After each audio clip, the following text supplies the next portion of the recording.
guys, welcome to Show Up, Stand Out online visibility series for entrepreneurs who are building their personal brands and getting the recognition and the clients they deserve in their business and having the better lives as a result of that. So today I have an amazing guest. Let me introduce you to Jerry West. Jerry West is the king of SEO, but actually he's so much even more than that, right? So great guy. That's true. And and also what I really like about Jerry, and it's not that we're just like that old guys, but 1996 was a big year in both of our lives when it came to internet.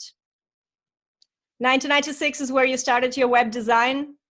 It was. That's correct. That's right. 1996 was when I bought my first computer, and I dialed in to the internet, and then my mind was blown because you could connect to people everywhere.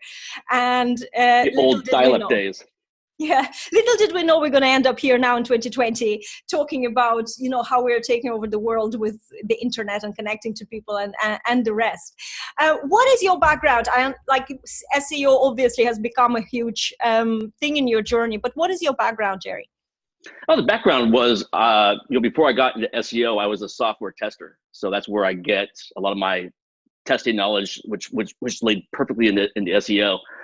I worked for a company that's defunct now. It may still be around, but it was called WordPerfect, word processing software. And so with the testing background I had, and I started doing some side gigs in web design, and where my clients asked, hey, can you get us ranked in the search engines? Like, yeah, no problem. I had no idea. And back then there were no courses. There was nothing about how to do it. And back then, Google wasn't even founded yet. So there were 8 major search engines. So each one had a different algorithm. So I had to use my testing background to basically reverse engineer each one. My clients got a ton of top ranking. Businesses exploded. And I thought, I may have a new career here. And at that point, didn't look back. And here we are 24 years later.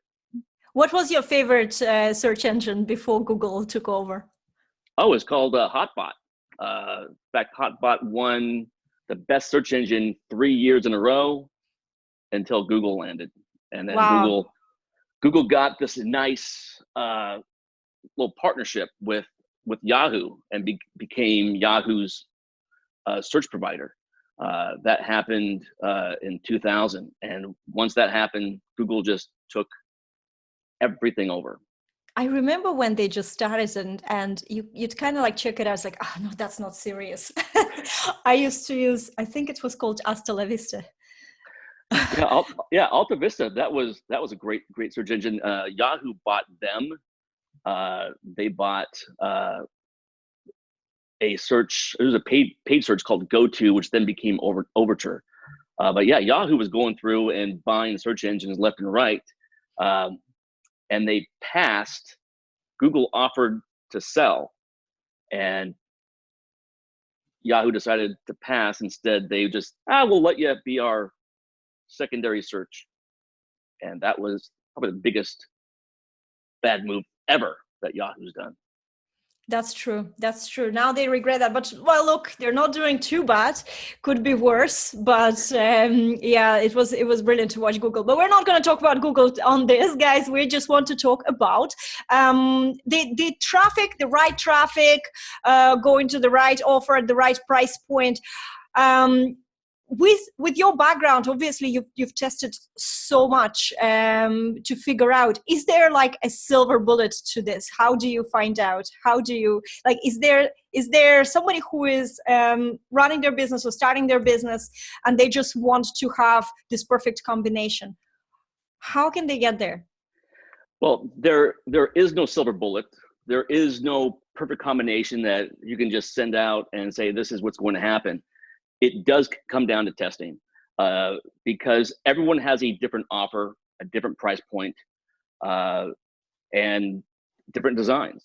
And what you think may work may absolutely fail. But what's great about the internet, my grandfather ran New York Life for back in the 60s and 70s. And what was frustrating back then is you run an ad it's a print ad. You won't know if that works for 3, 4, maybe even 5 months. Now we can run ads to landers and we can know if it works the same day. So that's extremely beneficial. Now you mentioned before about personal brands. And to me, when people talk about branding, they always equate that to a company. And to me, I think it's most important to get your personal brand right and protect that brand. Most people don't. And probably the biggest thing is if you don't own yourname.com, bad things can happen. I think everyone's had bad press, bad reviews, bad feedback. And when anyone does business with you, almost every single person is going to go and do a search on you. So go ahead. So Jerry, you just mentioned that you need to protect your brand, and buying, well, obviously what you said is make sure you buy your own domain, which is, right. I remember I bought my, before I became Juliette Stapleton, I bought my domain name, the first thing I could do. And I got slagged so much for it. You know, who do you think you are? I was a singer, so they were like, you're a diva. What are you doing buying your domain? And I was saying, guys, well, this is the basics. This is who I am. Absolutely. Absolutely. And not just, so if you have, let's say you had employees or an executive board, you want to make sure you have all those names registered as well. Because if I have a strong competitor, that's the first thing I'm going to do to see if all their names are registered. If they aren't, I'm going to register them. And I can put whatever I want on there. I can put whatever story I want on there. So by having that control over a competitor, you can, like, I'll give you an example. One of my clients, the CEO, shared a name with a gentleman who was in a federal penitentiary for sex crimes. Not the kind of name you want to have associated. And when people would Google his name before they did any VC money for the company, this came up number one. Wait a minute, is this guy, did he serve time? So he always had to answer questions about it, which was extremely uncomfortable, right? But if he owned the name along with his social media, he could have pushed down, and that's exactly what we did. We pushed down that story off the first page.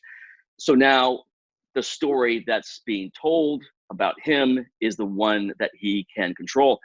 And I tell everyone is you want to hire a copywriter to write your story, so you have the right story out there for people to find, and that way you can protect yourself. That's the biggest issue. If you type in your name, some names you can't control the first page. For example, my name I share with the NBA Hall of Famer Jerry West, so there's no way I'm going to control that. But at the same time, there's no negative out there as well. So that makes it easy. But most companies fail to do this one piece. I'll give you a great recent example. One of my clients I picked up was attacked by a rival company, and the CEO of that company didn't own his name. So we bought it. And he's not very happy about that. And he's tried to legally get that from us, but you can't trademark. If you bought it, if you acquired it legally, there's nothing you can do. Exactly. But that's the whole key, is whenever someone does a search on your name, your company, your products, all that, you need to own all those domains, redirect those to your main site, and then make sure the front page of Google has everything that you want. If there's anything not there, you want to work to push that off that first page. So anytime anyone does any research on you, the stories they find are the ones that you place there, so the right story gets told to maximize your conversions. I love that we sort of, this is the subject, the side of the personal branding that or any branding in general, we're covering, because I think that it's important before, and this is what I see a lot of people not doing before starting. First of all, obviously, claim your own name on social media. Sometimes it's not possible. Yes, there is another Juliette Stapleton somewhere in Africa, does live streams too, from how she does the laundry. I'm not trying to diminish. I love this woman. I sometimes secretly stalk her and watch her, but it's just shocking. And secretly stalking, nice. But we all do. We all lurk on social media. But still, there's some things. I couldn't get Juliette Stapleton at gmail.com because it was taken. But what can you do? You have to work around these things. But especially with programs, especially with things, people come up and they come up with this catchy name, and they don't even realize that, first of all, it's already there.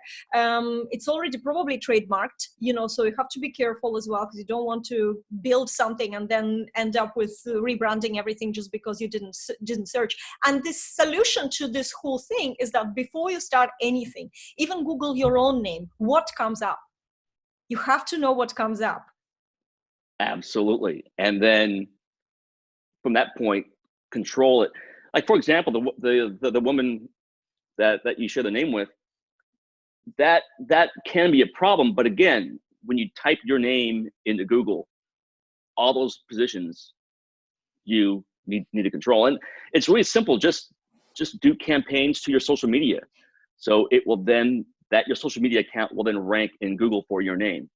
That's exactly what I wanted to bring this. Like, well, how do you practically do this? The more active you are, the more you will dominate. And especially if you publish something in online publications, it doesn't even have to be just your website. I think too many people are kind of hiding. They're like, oh, just my website, my domain name, I'm blogging there, I'm doing there, and still I'm not getting this domination. But if you spread a little bit and you update it often enough, then right now, if you put Juliette Stapleton, I will dominate. You won't find another one for at least 3 pages, as far as I know. And if you go into images, you might even see some images from my dressmaking past that I've discovered yesterday. And this is okay. I don't mind that. But it's good. It's good sometimes to do that audit. I remember you posted, I think it was last year, you had a really great post about how to check your brand's reputation by just Googling your name with the word like scammer or scam. Yes.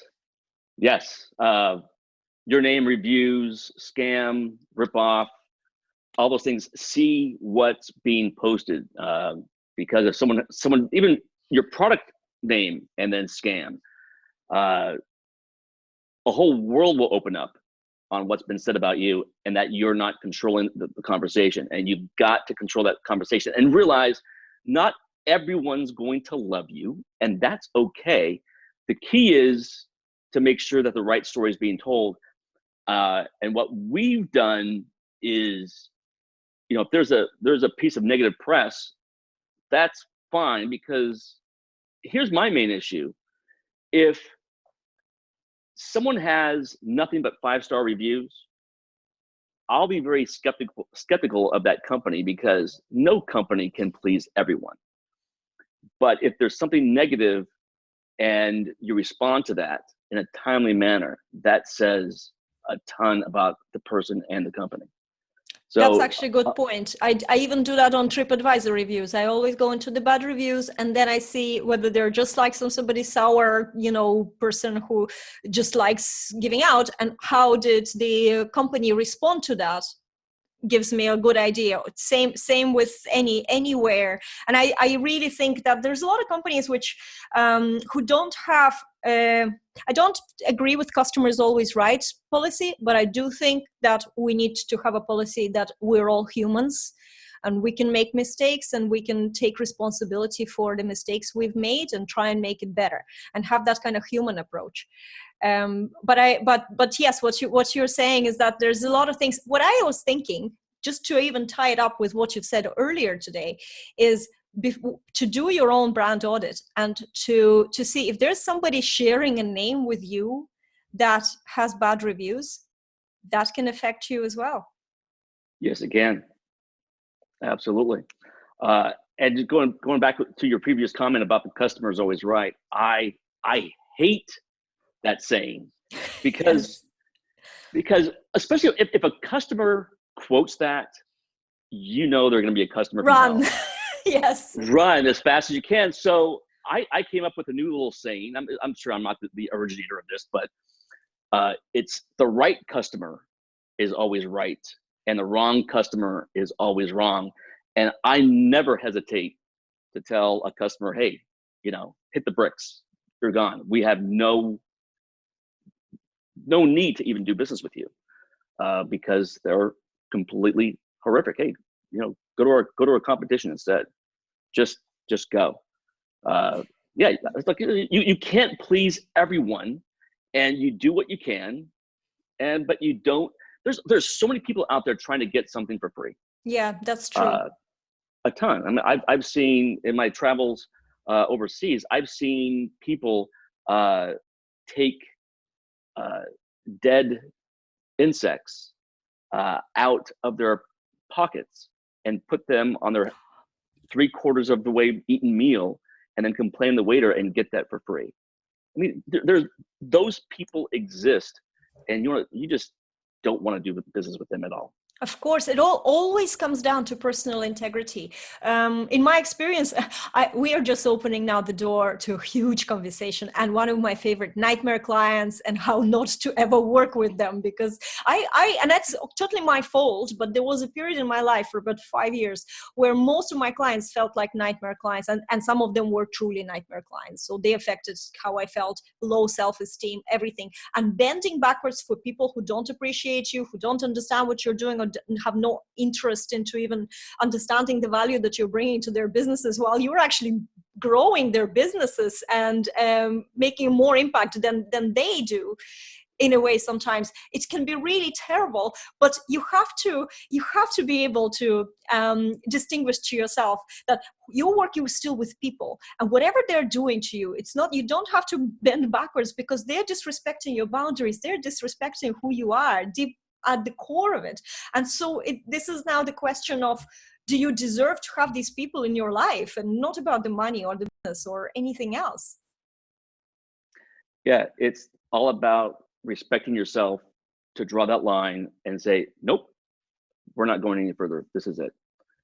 In my personal experience, I have to say there's some, like I've had screaming matches. I've had people who were like calling me in at midnight, loads of things. But the worst thing that I've experienced was, I think it's called inauguration. No, I'm now completely made bollocks of this.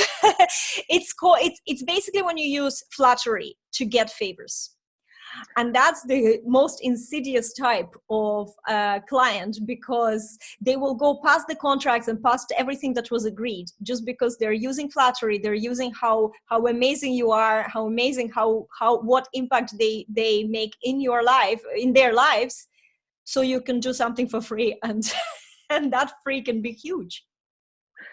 Yeah, that's manipulation to a T right there. That's I've run across those people as well, and again, they respect your talent, they respect what you do, but they don't respect you as a person, and that's why they try to do every tactic they can to try to get you to do something for free or at a very steep discount.